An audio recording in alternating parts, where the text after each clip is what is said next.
Hello friends, आप लोग सब कैसे? उम्मीद करता हूँ सब अच्छे होंगे। आज अपन लोग काम करेंगे। मेरा एक डिवाइस जो न्यू डिवाइस है, जिसका मैंने अभी तक कोई वीडियो नहीं डाला, पहले डाला था, वो चीज अलग थी, ये चीज अलग है।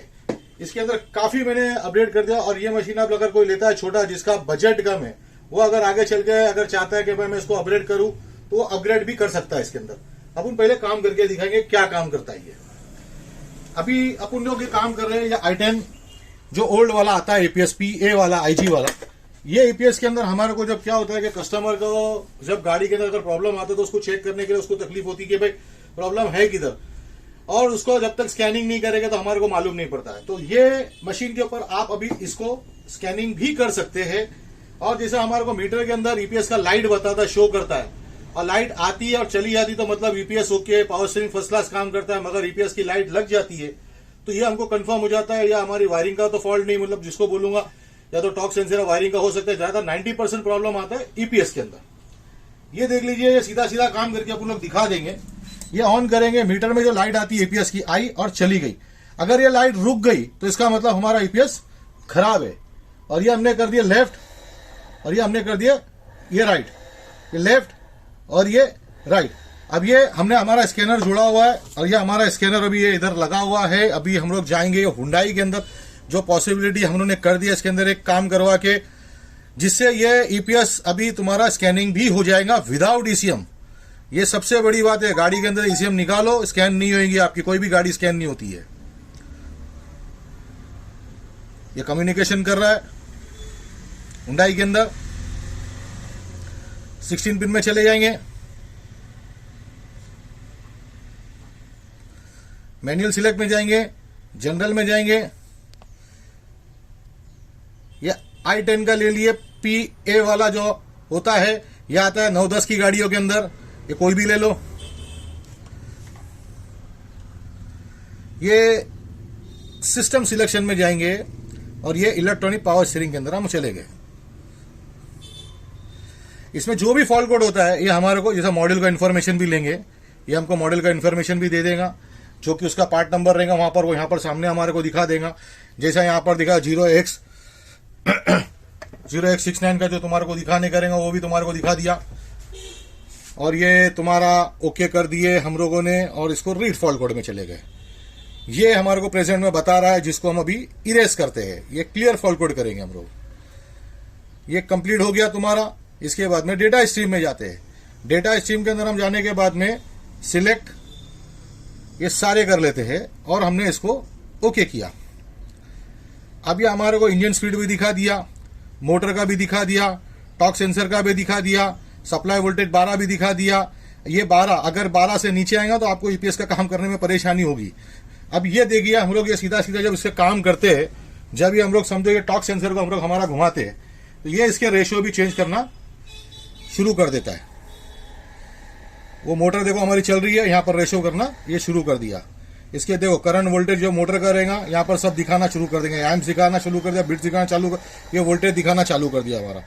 मतलब ये i10 PA, और ये जो तुम्हारा आता है, जो तुम्हारा इयन के अंदर आता है, और i10 लेटेस्ट में आता है, मतलब ये भी तुम्हारा स्कैन हो जाएगा और ये भी तुम्हारा काम हो जाएगा। मतलब इस मशीन के ऊपर हुंडई के ईपीएस तुम्हारे जो ज्यादातर काम आता है, वो भी तुम्हारा काम 110% हो जाएगा स्कैनिंग के साथ में। आगे चल के इसको अगर i20 के लिए अपग्रेड करना है तो भी आप कर सकते हैं। हुंडई के अंदर 99% काम करता है। ये मैं अभी ये निकाल देता हूं, मतलब वापिस से बता देता हूं आपको कि देखो भाई, अगर जब हम लोग गाड़ी के इंजन स्विच ऑन करते हैं, इग्निशन ऑन करने के बाद में गाड़ी हम लोग स्टार्ट करते हैं, तो ये ईपीएस की लाइट आती है और चली जाती है। ईपीएस ओके स्कैन करने से पहले हमको मालूम पड़ जाता है कि हमारे ईपीएस ओके पोजीशन के अंदर है। अभी मैं ये सीधा कनेक्टर निकालता हूं, ये हम लोग इसको फेंक देते साइड के ऊपर, और ये हम लोग अभी लगाते हैं इयन वाला ईपीएस। भाई स्कैनिंग के फॉल्ट कोड के ऊपर लोग ईपीएस बनाते हैं इसका, कि भाई क्या फॉल्ट कोड आ रहा है, किस तरह आ रहा है काम करने के लिए। जो प्रोफेशनल है वो तो देखने के बाद में मल्टीमीटर से ही काम कर लेते हैं, मगर जो नया लेता है, बस देखो ये लाइट आ गई, लाइट चली गई, मतलब तुम्हारा ईपीएस ओके है। ये भी हम लोग बैक में जाते हैं, इसके अंदर डीजेड में गए,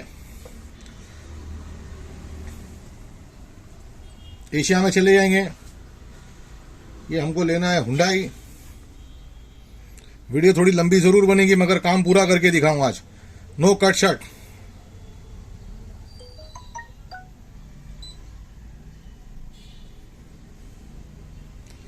इसके बाद में कुछ बताऊंगा मैं आपको मारुति की एपीएस के बारे में।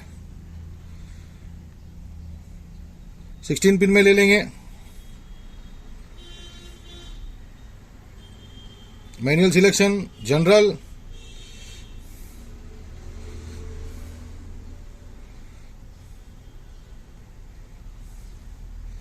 ये 14-15 की गाड़ियों में समझ लो आता ही है। सिस्टम सिलेक्शन, पावर स्टीयरिंग,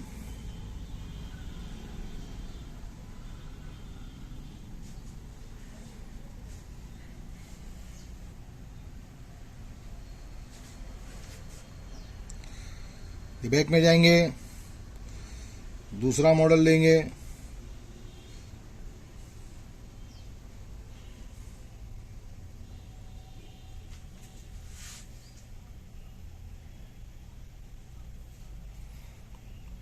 सही गाड़ी सिलेक्ट करना भी बहुत जरूरी है। पहले किए तो नहीं हुआ, गाड़ी अगर सिस्टम गलत सिलेक्ट करेंगे तो ईपीएस में जाएगा नहीं।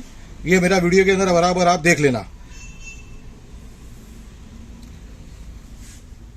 ये दिखा रहा है पार्ट नंबर 0179, ये 0179 आ गया भाई। आपका कैलिब्रेशन आईडी वगैरह सब दिखा था इसके अंदर, ये हमने ओके कर दिया। रीड फॉल्ट कोड में जाएंगे, ये टॉक सेंसर का सिग्नल, क्योंकि भाई ये हम लोग अभी इसको टॉक सेंसर हमारा अभी काम करना शुरू करेगा। कि देखो ये तुम्हारा लेफ्ट जा रहा है और ये तुम्हारा राइट जा रहा है। ऑन टेबल स्कैनिंग करेंगे, जो भी फॉल्ट कोड रहेगा सामने आएंगे। ये प्रेजेंट के अंदर है, ये हम लोग बैक करते हैं, क्लियर फॉल्ट कोड करेंगे। अगर ईपीएस के अंदर फॉल्ट कोड रहेगा तो वो कंटिन्यू शो करेगा तुम्हारे को कि नो ट्रबल कोड तुम्हारे को दिखा रहा है। यहाँ पर अभी ये देख लो, ये मोटर तुम्हारा घूमना शुरू हो गई और ये तुम्हारा रहता है बैक में। और डेटा स्ट्रीम में जाएंगे, डेटा स्ट्रीम के अंदर ये सिलेक्ट ऑल कर देंगे और ये ओके कर देंगे। ये सब आ गया। देखो इंजन आरपीएम वगैरह सब, इंजन स्पीड वगैरह दिखा रहा है। टॉक सेंसर का देखो ये वोल्टेज तुम्हारा सब चेंज होना शुरू हो जाता है। क्योंकि कई मरतबा ईपीएस के अंदर एक फॉल्ट कोड आता है, नो फॉल्ट कोड, बस ये तुम्हारे को डेटा स्ट्रीम के अंदर सब बताएगा कि भाई मेरा किधर काम नहीं कर रहा है।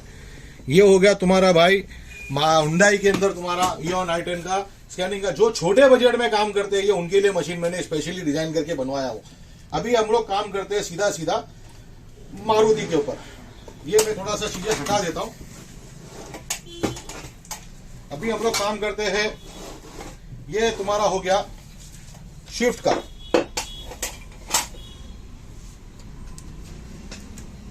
ये स्कैनर निकाल देता हूं क्योंकि भाई मारुति के अंदर तुम्हारा P2 के बाद में तुम्हारा सारा काम स्कैनिंग के साथ में काम होगा।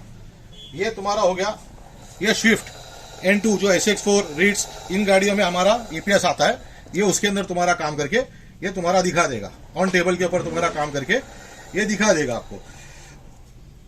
अभी इसके बाद में जो काम होता है अपना, जैसे मारुति के अंदर थोड़ा सा एक पजल खेल खेलते हैं। पजल भाई ये देखो, ये G4 का ईपीएस, ये GG का ईपीएस, ये EC का ईपीएस, या R9 का ईपीएस। अभी अपन क्या करेंगे, ये सारे ईपीएस अपन लोग लगा लगा के सीधा सीधा चेक करते जाएंगे। सबसे पहले हम लोग लगाते हैं ये R9 का ईपीएस लगा दिए, ये R9 का ईपीएस। और ये भाई मैं जो घुमा रहा हूं, अगर आपने इसको कोई भी एक बाजू ऐसा घुमा दिया तो एक 2-4 सेकंड 5 सेकंड चलेगा और ये सीधा सीधा कट ऑफ हो जाएगा, जिसको बोलते हैं कट ऑफ हो गया तुम्हारा। ये तरीका गलत है। इसका काम करने का तरीका, इग्निशन ऑन करे, आपने लेफ्ट घुमाया, आपने राइट घुमाया। अगर आप कंटिन्यू इस तरह अगर घुमाओगे तो ये बंद नहीं होगा। ठीक है, अभी हम लोग इसका सीधा सीधा सॉकेट चेंज करते हैं। ये मेरा लड़का थोड़ा सा हमारे को हेल्प करके बताएगा। जब तक हम लोग ये G4 का भी लगा लेते हैं, ना GG का लगा लेते हैं। अब GG का जो हम लोग ने लगाया हुआ है,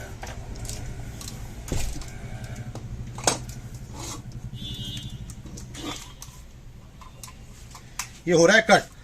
अब इसके अंदर हम लोग ने स्पेशली डिजाइन करके एक बटन लगाया हुआ है जो GG के अंदर, क्योंकि इसमें टॉर्क सेंसर 4 वायर का और 5 वायर का आता है। अब ये काम करना सब चालू करेगा। ये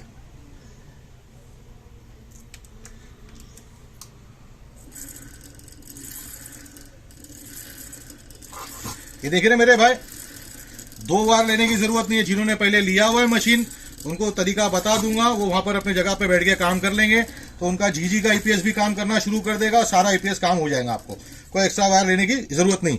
अब मैं आपको काम करके बताता हूं, ये ईसी वाला।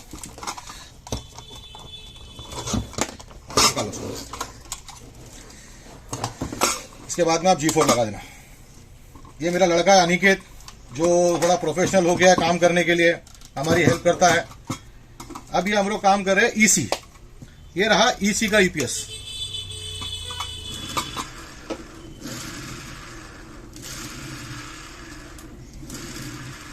ये कंटिन्यू हम लोग काम कर रहे हैं इसके ऊपर अभी।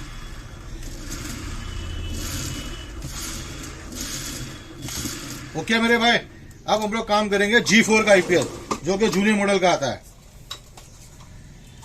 इसके बाद में भी कुछ गाड़ियां आती है, जैसा इग्निस, सिलेरियो, नियो, अपना इग्निस हो गया, सिलेरियो हो गया, एक्सप्रेस हो गया, मारुति की न्यू मॉडल की गाड़ियां हो गई है, वो भी स्कैनिंग के साथ में आपका आएगा। उसकी केबल अलग आएंगी, क्योंकि वो थोड़ा दिखने में ईपीएस जैसी दिखते हैं, मगर काम अलग तरीके से करता है। जब G4 का काम करना है, बटन बंद कर दिए और ये आपका G4 का काम करना, क्लच ऑन हो गया, और लेफ्ट, ये राइट, ये लेफ्ट और ये राइट, ये लेफ्ट और ये राइट। तो मेरे भाई, मैंने ये आपको सारी डिटेल दे दी है। ये छोटे वाले मशीन की, हुंडई का आप स्कैनिंग के साथ में काम कर सकते हो, मारुति का ऑन टेबल अपना काम कर सकते हो। आपको ये नहीं कि भाई ये नहीं चल रहा, वो नहीं चल रहा है, सारा काम हो जाएगा। तरीका जिसने मेरे पास से मशीन लिया हुआ है उसको फंडा बता दूंगा, वायर बैठने की जरूरत नहीं, वो वहां पर भी बैठ के काम कर सकता है। ठीक है मेरे भाई। और ये मशीन के लिए जिसको भी अगर चाहिए है, ये मतलब ये मशीन, कॉल कर लीजिए मेरे को, अपने यूट्यूब के ऊपर आप लाइक सब्सक्राइब कर लीजिए। मेरे नए वीडियो जितने भी आएंगे आप लोगों को सामने दिख जाएगा। ये वीडियो जरूर थोड़ी लंबी है, मगर आपके काम की है। ठीक है भाई, थैंक यू, अल्लाह।